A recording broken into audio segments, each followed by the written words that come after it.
As we get going here, let's kind of rehash a little bit about really our opening game last week.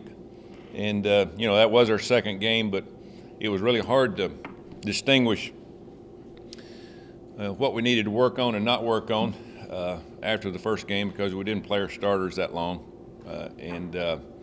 This was kind of our coming out party. Unfortunately, it was against a pretty good football team that had been through a lot in a week's time. We have no excuses. We got beat. Best team won that night in terms of mistakes. We made more mistakes than they did. We made some that were really glaring that we would have hoped that we wouldn't make. But I always look at the glass half full instead of half empty. We are a much better team than we were this time last year. We got a chance to even improve, get better. Really impressed with our offense in most of the game, other than the red zone on the first few drives. And we dropped a few footballs. But, last year we had a tough time making a first down on this same defense. And it showed me that, our running game is going to be a little bit better. Got a chance to be better. I think Gunner, everybody looks at the quarterback. Did he do good? Did he do bad? And, there's a lot of things he'd love to have back. Made some bad throws, made some good throws, had some drops, made a lot of good decisions, ran the offense better than what he did last year most of the year that we had. So just looking at that point, I think, you got to look at it, the fact that, hey, we've got a lot more games to come. And, it is what it is. We got beat, so you can't worry about that. You got to keep worrying about get to worry about the next game, the next day, how you can get better. Bright spot in the game, our offensive line was much better against this team than it was a year before. The team had just gotten 10 sacks against a Penn State team, and they barely laid a hand on Gunner the entire night. And we had to throw the ball quite a bit, getting behind, had to come from behind, really open it up, not have the opportunity to continue to run the ball because we got down, 22 points. But really proud of the offensive line. They gelled, they got better as we went on. I thought Gunner got more confidence in the offensive line, and you could tell it in the pocket. Now, he did get sacked one time, but, that's going to happen as many, 51 times. And so a lot of bright points in what we did. Turnovers, you're not going to win many games against good teams when you turn the ball over like that. A couple unlucky.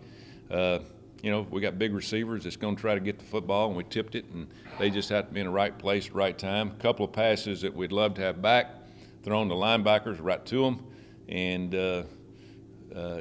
but those can be corrected. The thing that we've got to do is understand what we've got to do to get better in terms of each position. And Gunner, again, being a quarterback, he's going to take a lot of the fault lands on him because he handles the football. Is just try to make better decisions. But we've got to score in the red zone. I don't want to get into that. We got into it a little bit last year of being in the red zone and not being able to get touchdowns and have kick field goals. Against good football teams, once I can understand, twice is, you can't do it. You can't give up opportunity to score more points and have a chance to let your defense turn it loose. So offensively, we had some glaring hope of this offense getting better. A lot of room for improvement, but again, around 600 yards offense against a team last year that we struggled even putting a drive together. Gives us hope, and we're going to go back to work today and get ready and try to make this offense better, knowing that we made some mistakes on offense and play calling. Eddie Grant will be the first to tell you, why don't you throw the ball on first down, 2-yard line with 20-something seconds to go with a timeout? I asked the same thing. I listened to it, unfortunately, you don't try to throw the ball in the middle of the field. The coverage that they just happened to get into, our receivers had to go inside releases instead of outside, and it worked out for them. They made the play. So not going to complain about that. It is what it is. So defensively, I thought that, looked up the scoreboard with 4 or 5 minutes to go in the first half. They got 30 yards. And I'm thinking, wow, what a change and difference from last year. Now, we did give up that drive. We had a poor tackle in open field on a screen pass that really did us in. You'd like to have that play back, but, they executed, we didn't. But I liked how we handled defensively for most of the game. I thought we got too aggressive in the third quarter. we sat down and talked. We talk about all the strategies that we have going into certain situations. And, sometimes you start trying to do too many things on offense and defense, trying to help the other group out. We tried to help the offense out of making plays on defense instead of sticking with what we were doing, and they were able to get some big plays on us. So, unfortunately, that happened. We learned from it as coaches and as players, and we go over all those things. So I was really thrilled about most of the tackling on defense. We didn't play as well in the secondary as I would have hoped. We played a third down play that they threw a corner out, and the kid threw a great pass, and they made the catch. But we got to play that better, make it a little bit harder for them. So there was some things that we did very good on defense that we didn't do last year, but there were some things that we've got to improve on. Obviously, the glaring weakness that we had in the game was 3 plays on the kicking game. We missed a field goal, we give up a kick for a touchdown, and we give up an onside kick. You can't do that. You can miss a field goal, but you can't give 7 points up, open the kickoff the second half. I changed a little bit of strategy. I brought the guys out earlier to try to get them loose and get their mind back in the second half, knowing it was a little cooler. First time either team had been in cool weather, and I wanted our guys to come out and stretch and really get their mind on what was getting ready to happen in the third quarter. And for some reason, we just didn't show up in terms of most of it. But again, we changed a little bit of strategy on defense, which didn't work for us. And then, of course, they got the onside kick, and they went for the juggler, and it worked. Proud of the team for fighting back. My God, we were down 22 points, and we come within a play of having an opportunity to put that thing in overtime with the momentum that we had. But we didn't do it. They did a good job. They won the game. They brought it to us. They made the plays when they had to, and we didn't. Now we go to the next one. Miami of Ohio, rival game. You look at it and say, we got a lot of guys coming back. They lost some of their good players. I've figured out after 2 years this game, it makes no difference. How they played last week, how we played. It'll be a good football game. This is their Super Bowl. This is one that we look at as a huge game. It's a rival game. They'll get their best. Hopefully we'll give our best. It's a game that's people kind of take pride in over the years. Sometimes it's lost its luster, but again, for football teams, it's still there, and so we've got to understand that. But we can't worry about who we're playing this week. We've got to go get better, and we're going to practice our tail off this week, and then we'll have a quick turnaround for another game next week. So, looking forward to the challenge. They lost their quarterback and their tight end, who was very good football players last year. They got 2 new guys, and last week they had a tough game against Wisconsin, a different team that they'll see in us. We throw a different type of pitch in what Wisconsin does, and so that might be in our favor a little bit, but they do throw the football, and so that'll give their defense an opportunity to work against their offense. Their defense is very similar to ours in terms of philosophy, so there's comparisons on both sides. Going to their place, I remember last time going over there, we were a heavy favorite, and neither team scored until like the fourth quarter. It was one of the most boring games to watch if you're a fan, obviously, and for coaches, you're kind of sitting on pins and needles hoping you'd be the first one to score. Then last year, went back and forth, went down to the fourth quarter, and I don't foresee it doing anything different this year. So we're going to get ready to play and get ready to play for the victory bell, and hopefully we have the opportunity to get better this week. Questions? Do you think it's lost some of its luster if it has because you guys dominated? Well, probably because they hadn't been quite as good as they were back. I guess what was it, late '90s? I haven't gone back that far and looked at film or anything, but again, it goes in circles. These things go in circles. Again, I won a big rival game down at Auburn 6 years in a row, and then all of a sudden that thing turned around and went the other way, for 3 or 4 years. So that's what rival games do. Emotion plays a lot and a big part of this game, and they'll be very emotional. Hopefully we're emotional, because if one team's not, the other one, the one that has the emotion, plays with emotion, plays with pride and dignity, and plays it as a rival game, will have the advantage. How hard is it to beat a team 9 times in a row, whether it's a rivalry or not? That seems like almost Yeah, and you know it's 9 times in a row. Of course, this is only my third, but you know streaks are made to be broken, and you know sooner or later that's going to happen. The ball is going to bounce funny, going to bounce the other way. I don't care who the best team is, you know you still got to go out and play.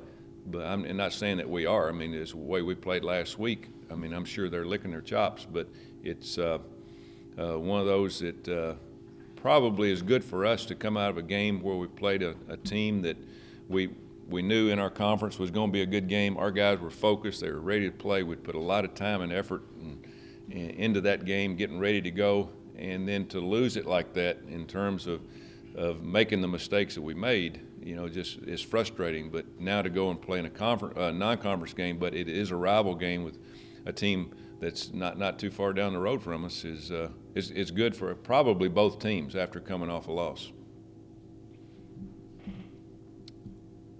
mentioned Keel, some of his decision making. He had some misfortune as well.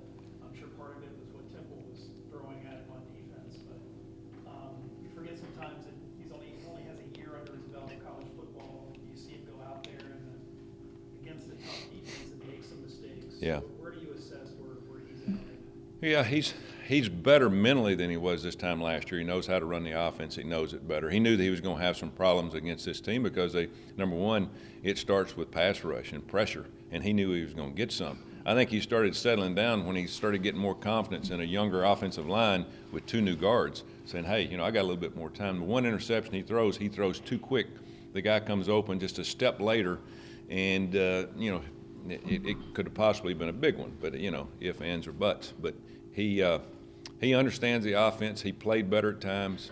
You know, he threw. You know, we bounced right back and hit McKay on a pass on the sideline for 60, 70, 80 yards. I don't know how far it was. He threw a perfect pass to Johnny down the sideline. He actually played good most of the time, but in close games, most of the time he's not going to get it, especially as poorly as we played in some of the areas such as special teams. And so you count on him doing it all in a game like that. The only thing that we have got to do, and talk to the entire team, obviously we know the things that we made mistakes on.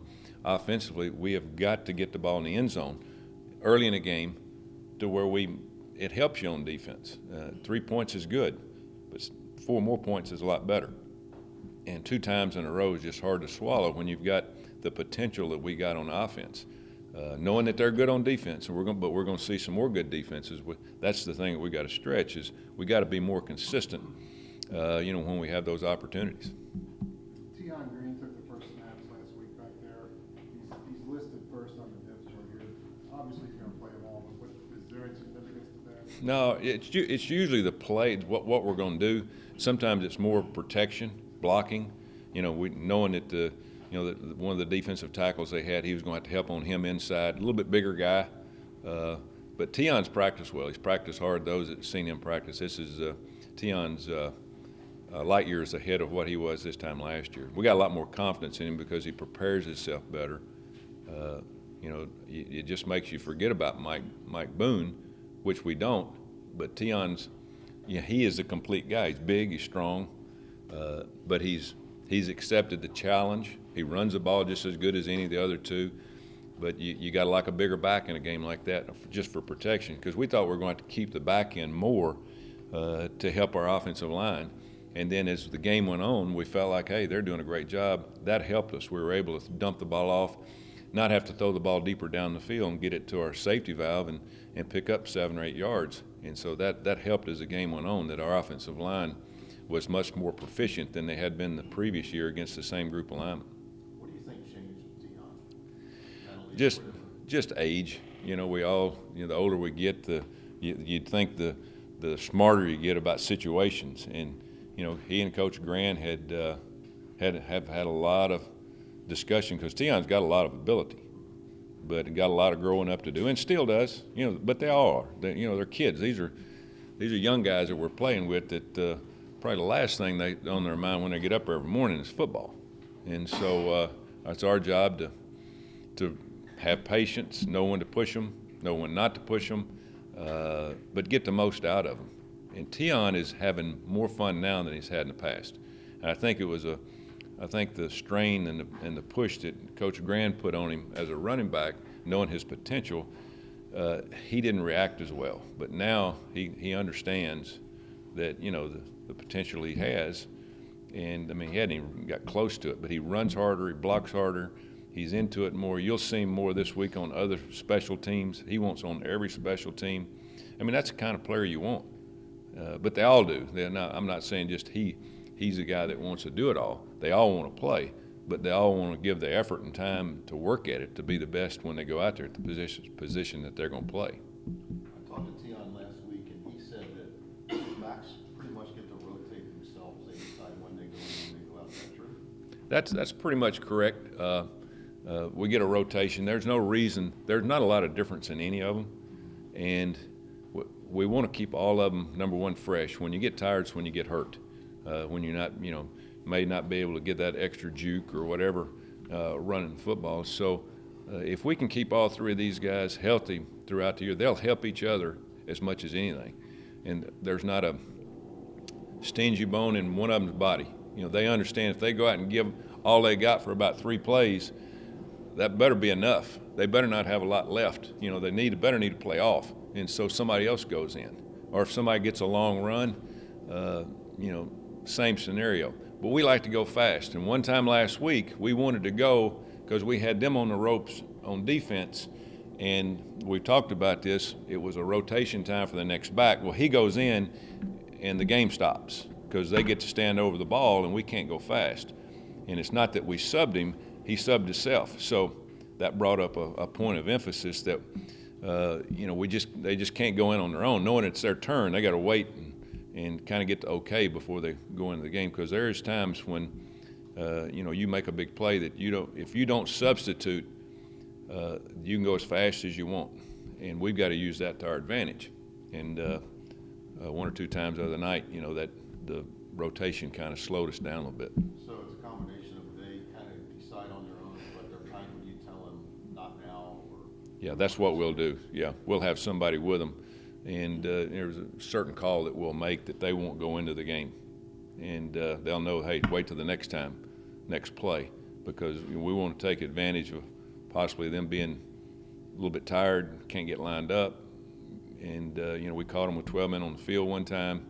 And, you know, that's a big part of any offense now is just making the defense stay out there that's on the field and keep them going. And it's going to be better and better for us as we get through the season. That's a lot of trust to put on those guys to let them do that themselves. Is that because you sense that they are mature and they get along well? Yeah, they get along well. You know, we sat down, Eddie and I did talk to them about, you know, rotation, carries, you know, their part. You know, Tion made 125 yards the first game. I don't know who led this time. I don't even look at stats, but he did again. You know, it's the luck of the draw because they're all good pass blockers. They can catch the ball out of the backfield. They're good with screens. They can run the ball right or left. They're good carrying the ball in the right or left hand. You look at a lot of that. Now the one thing that can detract is turning the ball over. And who was it? Jose fumbled the first time. And that plays into that factor too of holding on the ball. So that being said, I've got full confidence, and Eddie does too, and all three of them, of being able to get the job done, no matter where we're at. 1 yard coming out or 1 yard line going in, they're all about the same.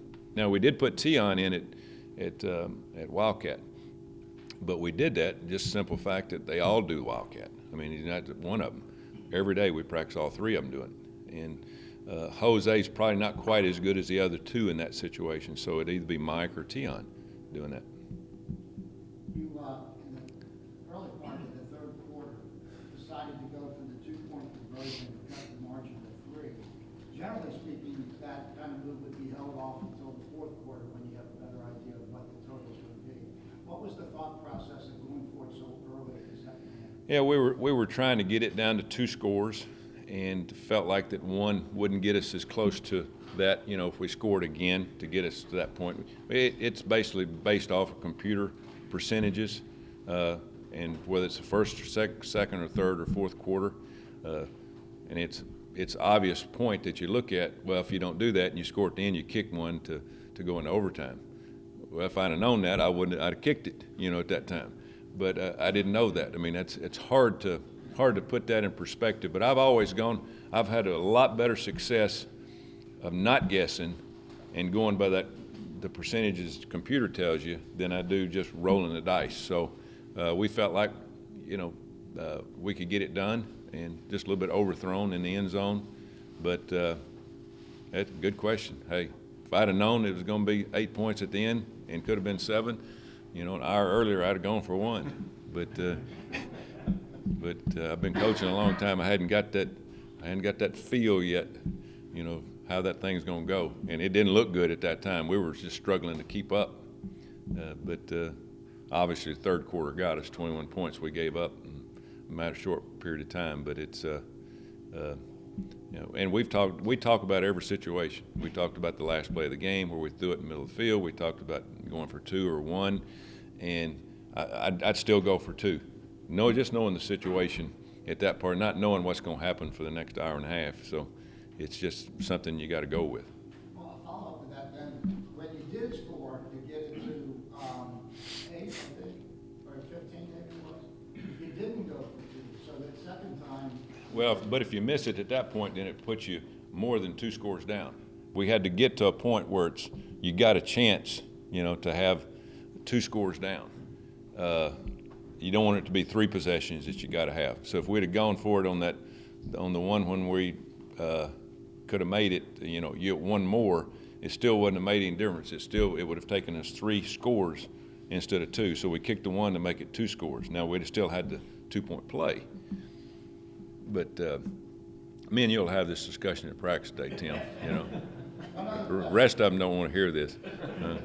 My other question, it appeared as if the bench shrunk a little bit for this particular game. You played a lot of guys, you went with pretty much just 5 offensive linemen, pretty much with 2 inside linebackers, and pretty much, I would say Silverberry had to have the majority of snaps Yeah. at defensive end. Yeah, he played too much. And again, that's things we talk about. He played, I want to say 45 snaps, and I don't want to get a guy on defense probably the highest 35 to 40. He was playing so well. He really played well in the game. And, it's hard to take a guy out like that, especially as you're catching up at the end of the game. You got to play good defense.